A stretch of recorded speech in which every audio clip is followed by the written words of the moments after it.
Nomor 5 ini background sudah putih benar, pakaian sudah hitam benar, ada dasinya lebih rapi, tetapi tidak diperbolehkan karena wanita dalam foto ini mengenakan penutup kepala, kerudung atau jilbab.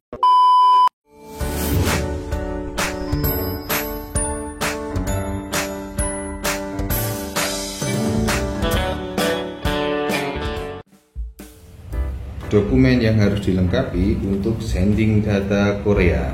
Baik, akan saya bacakan beberapa dokumen dulu, baru nanti akan saya beri contoh dokumen harus seperti apa.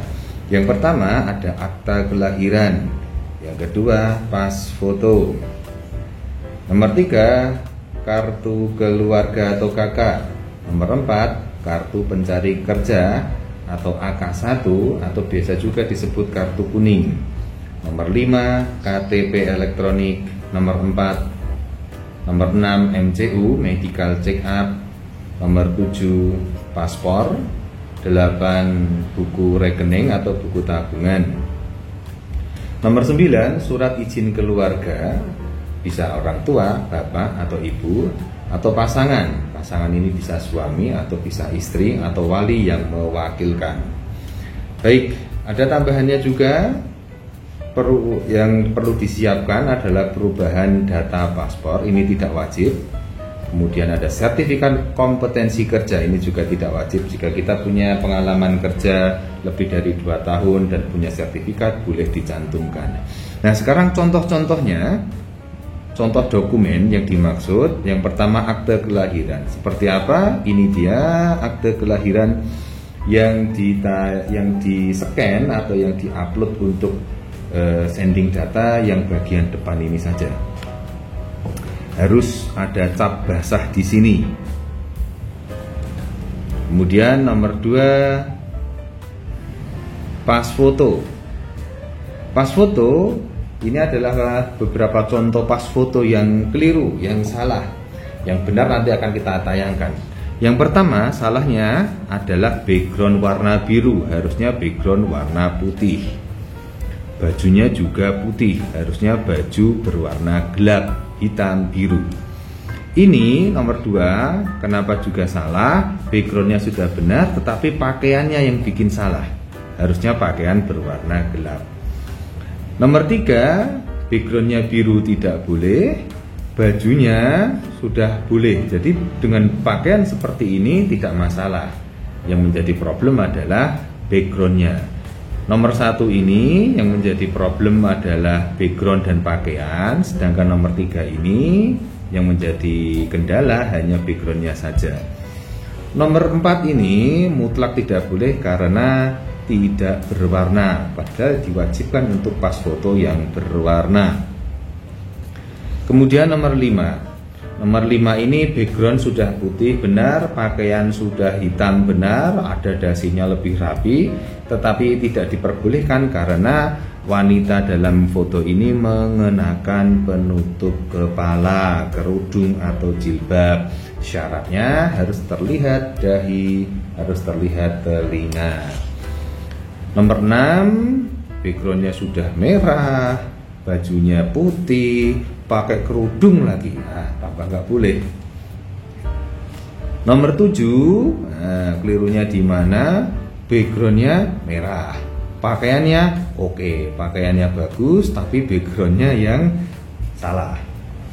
Nomor terakhir 8, kira-kira kesalahannya di mana? Backgroundnya sudah putih bener, oke, fotonya berwarna, ya, pakaiannya pakai jas hitam gelap bagus, pakai dasi rapi. Nomor 8 ini bukan berarti salah sebenarnya, tetapi di sini kita melihat ada kumisnya.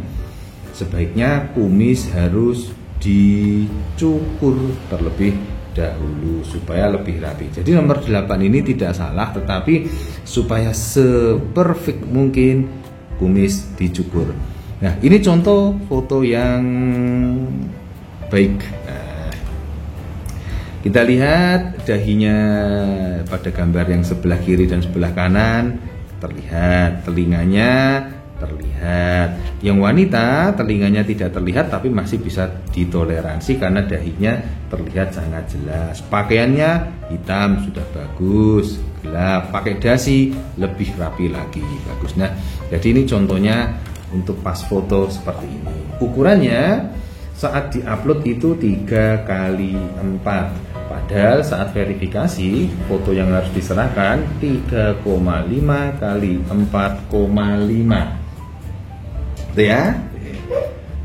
Berikutnya kartu keluarga atau KK. Nah, ini sudah sengaja kita tutup namanya. Yang di-upload yang bagian depan saja. Nah, seperti ini saya kira tidak sulit. Sekarang nomor 4, kartu pencari kerja atau AK1. Baik, ini yang salah dulu. Untuk kartu kuning atau AK1 ini ada 2 halaman ya. Halaman pertama dan halaman kedua bolak-balik. Tetapi yang diupload yang halaman ini saja. Yang ini tidak perlu, yang atas tidak perlu. Hanya yang bagian ada fotonya, kemudian ada namanya, kemudian nomor pencari kerja. Ya, sekali lagi ini tidak perlu. Cara uploadnya pun harus panjang seperti ini. Tidak persegi, kotak, tidak presisi, tidak masalah. Memang harus seperti ini. Berikutnya KTP. KTP ada halaman depan dan belakang. Yang halaman belakang tidak perlu diupload, hanya halaman depan saja. Pastikan nama di KTP sama dengan nama di ijazah ataupun KK. Tanggal lahirnya juga tidak boleh berbeda di ijazah, di KTP dan di KK. Ya, harus terang seperti ini, jangan diberi warna cerah biar bersinar, tidak boleh. Harus perbedaan warnanya, kontrasnya harus jelas. Ini birunya tajam, hitamnya di sini juga tajam sekali. Nah, seperti itu. Kemudian MCU, medical check up. Medical check up ada beberapa dokumen yang diberikan, tetapi yang diupload hanya yang bagian depan ini saja yang ada fotonya. Jangan lupa tandanya untuk bisa mendapatkan medical check up harus punya paspor terlebih dahulu. Kemudian di sini biasanya ada siriok atau visualisasi untuk mata. Kalau matanya mungkin kurang normal, minus, itu nanti ada angka yang menunjukkan minusnya berapa. Dan yang paling utama di sini harus tertulis fit. Jika tidak fit, misalnya punya penyakit yang lain yang dilarang oleh Korea, maka tidak bisa. Caranya untuk mendapatkan medical ini harus di klinik yang ditunjuk oleh BP2MI. Di antaranya adalah Ultramedika, ada juga klinik An-Nur, dan lain-lain. Selain di klinik yang ditunjuk oleh BP2MI, maka medical tidak diterima. Pasti disuruh medical ulang, atau bisa-bisa malah tidak akan mendapatkan kesempatan untuk melanjutkan proses. Dan di sini sudah ada nomor paspor ya. Sebelum medical harus punya paspor terlebih dahulu. Di sini misalnya nomor paspor E4 sekian sekian. Dan di sini harus fit. Seperti itu contoh medikalnya. Kemudian contoh paspor yang salah dan yang benar. Biasanya yang diupload 2 seperti ini, yang sebelah kiri ini salah. Harus yang kanan saja. Kita crop boleh. Saat di scan tidak apa-apa, bisa double seperti ini, tapi nanti lalu kita crop, kita potong hanya yang ada bagian fotonya saja. Gambarnya harus kontras.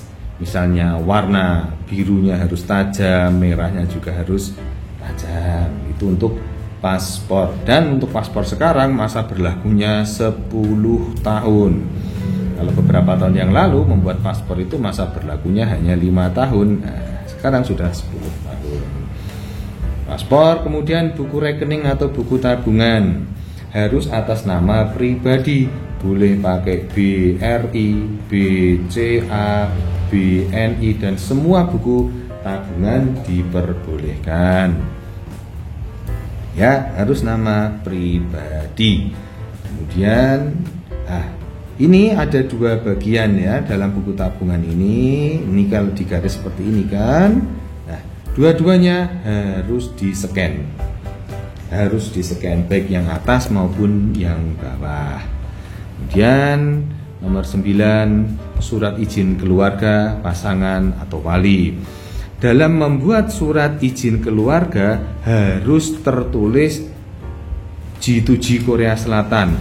Yang kedua, harus ada kata BP2MI.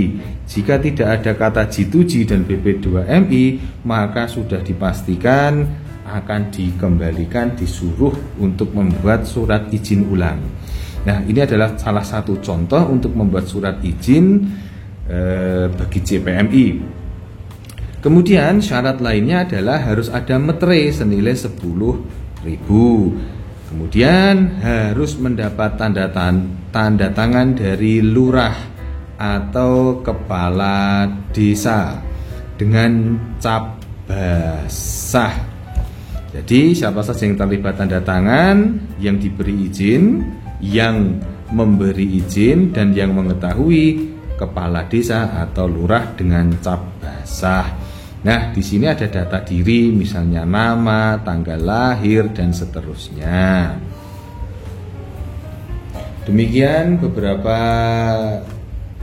contoh dokumen yang wajib diisi untuk sending data ke Korea. Sebenarnya bukan sending data, karena data ini dikirimkan terlebih dahulu ke BP2MI, lalu akan diverifikasi, dicek, bila ada kekurangan atau kesalahan dalam upload akan dikembalikan kepada JPMI supaya diperbaiki. Namun jika dokumen tersebut sudah benar, maka langsung dikirim ke HRD Korea.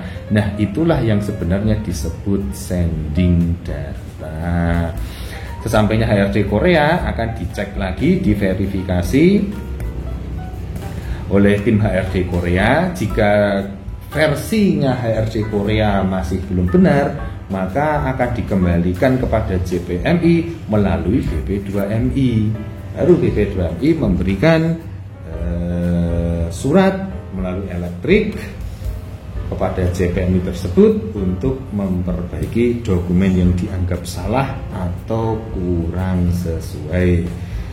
Demikian pembahasan kita kali ini, semoga bermanfaat. Salam optimis lulus, optimis terbang Korea.